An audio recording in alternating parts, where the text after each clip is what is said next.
जय सिया राम। आपके अपने चैनल धार्मिक कथाएं में आप सभी का बहुत बहुत स्वागत है। आज की अपनी इस वीडियो के माध्यम से मैं आप सभी को यह बताऊंगी कि वर्ष 2023 में इंदिरा एकादशी का व्रत किस दिन रखा जाएगा और हिंदू धर्म में इस एकादशी का क्या महत्व है।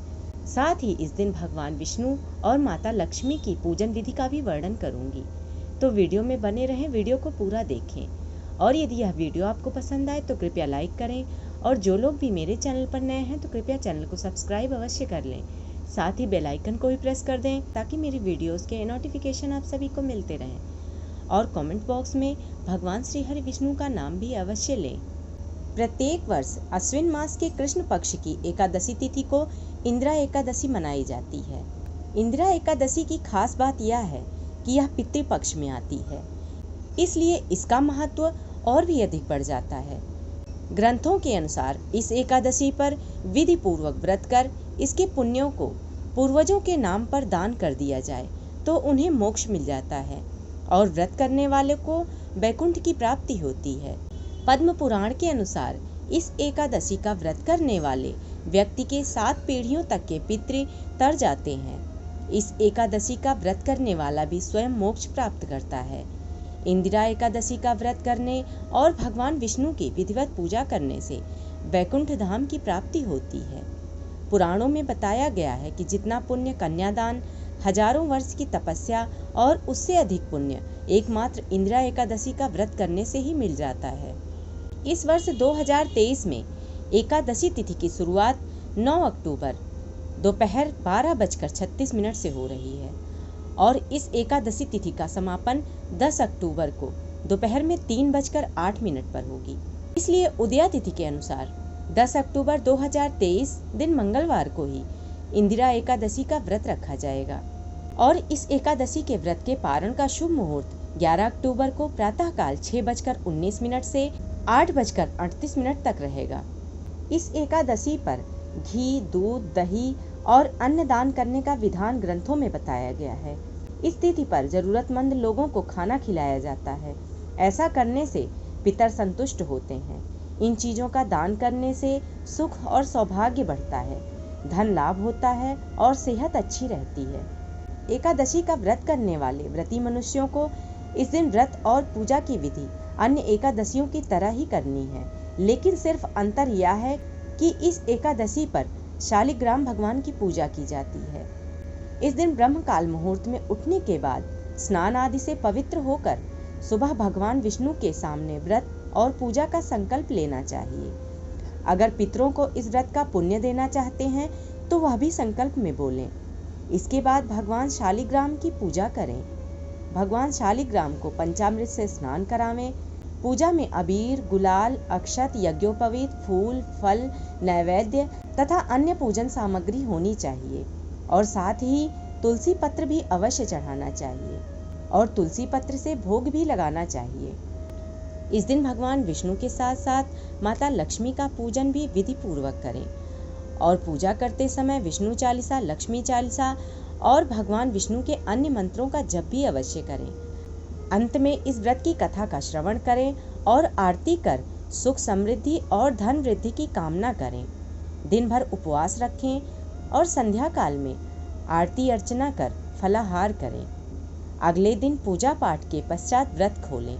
उपनिषदों में कहा गया है कि भगवान विष्णु की पूजा से पितृ संतुष्ट होते हैं।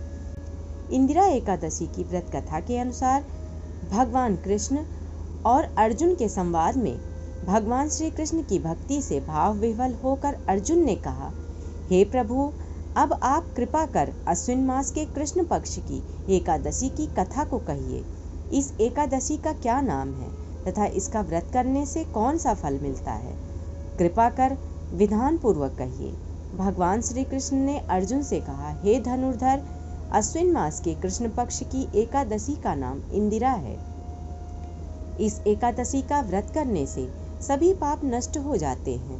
नरक में गए हुए पितरों का उद्धार हो जाता है। हे अर्जुन, इस एकादशी की कथा के श्रवण मात्र से ही मनुष्य को अनंत फल की प्राप्ति होती है। मैं यह कथा सुनाता हूँ, तुम ध्यान पूर्वक श्रवण करो। सतयुग में महिष्मती नाम की नगरी में इंद्रसेन नाम का एक प्रतापी राजा राज्य करता था। वह पुत्र पौत्र धन धान्य आदि से परिपूर्ण था। उसके शत्रु सदैव उससे भयभीत रहते थे। एक दिन राजा अपनी राज्य सभा में सुखपूर्वक बैठा था कि महर्षि नारद वहां आ गए। नारद जी को देखकर राजा आसन से उठा, प्रणाम करके उन्हें आदर सहित आसन दिया। तब महर्षि नारद ने कहा, हे राजन, आपके राज्य में सब कुशल से तो हैं। मैं आपकी धर्मपरायणता देखकर अत्यंत प्रसन्न हूँ। राजा ने कहा, हे देवऋषि, आपकी कृपा से मेरे राज्य में सब कुशल पूर्वक है तथा आपकी कृपा से मेरे सभी यज्ञ कर्म आदि सफल हो गए हैं। हे महर्षि, अब आप कृपा कर यह बताएं कि आपका यहाँ आगमन किस प्रयोजन से हुआ है। मैं आपकी क्या सेवा करूं?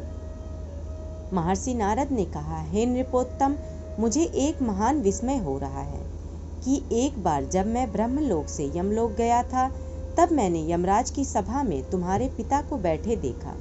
तुम्हारे पिता महान ज्ञानी, दानी तथा धर्मात्मा थे, मगर एकादशी के व्रत के बिगड़ जाने के कारण यह यमलोक को गए हैं।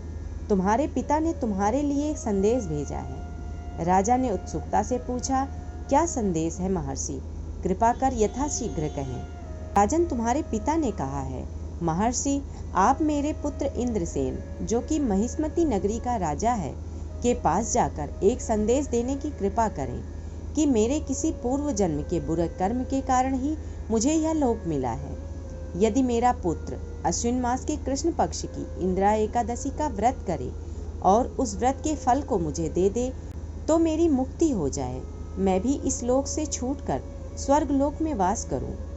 इंद्रसेन को अपने पिता के यमलोक में पड़े होने की खबर सुनकर महान दुख हुआ और उसने नारद से कहा, हे नारद जी, यह तो बड़े दुख का समाचार है कि मेरे पिता यमलोक में पड़े हैं। मैं उनकी मुक्ति का उपाय अवश्य करूंगा। आप मुझे इंदिरा एकादशी व्रत का विधान बताने की कृपा करें। नारद जी ने कहा, हे राजन, अश्विन मास के कृष्ण पक्ष की दशमी के दिन प्रातःकाल श्रद्धा पूर्वक स्नान करना चाहिए। इसके उपरांत दोपहर को भी स्नान करना चाहिए। उस समय जल से निकलकर श्रद्धा पूर्वक पितरों का श्राद्ध करें और उस दिन एक समय भोजन करें और रात्रि को पृथ्वी पर शयन करें। इसके दूसरे दिन अर्थात एकादशी के दिन नित्य कर्मों से निवृत्त होकर स्नान आदि के उपरांत भक्ति पूर्वक व्रत को धारण करें और इस व्रत का संकल्प करें, मैं आज निराहार रहूंगा और सभी भोगों का त्याग कर दूंगा। इसके उपरांत अगले दिन भोजन करूंगा।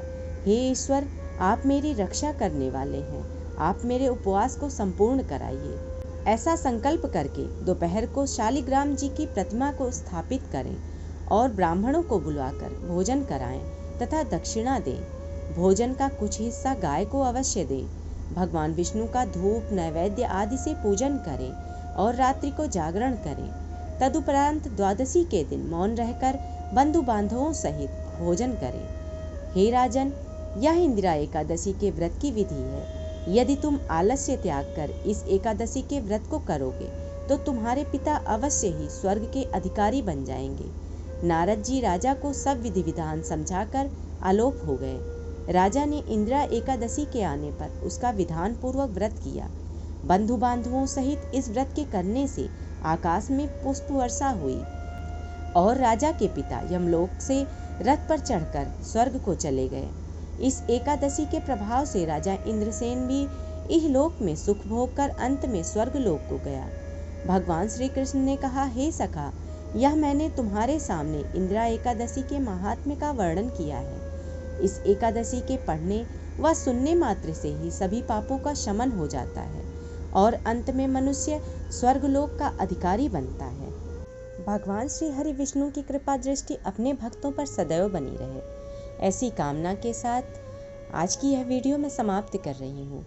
ऐसी ही अन्य कथाओं का श्रवण करने के लिए और व्रत एवं पूजन से संबंधित समस्त जानकारियाँ प्राप्त करने के लिए कृपया मेरे चैनल को सब्सक्राइब अवश्य करें। साथ ही बेल आइकन को भी प्रेस कर दें ताकि मेरी वीडियोस के नोटिफिकेशन आप सभी को मिलते रहें। और कमेंट बॉक्स में भगवान श्री हरि विष्णु का नाम लेना भी ना भूलें। धन्यवाद।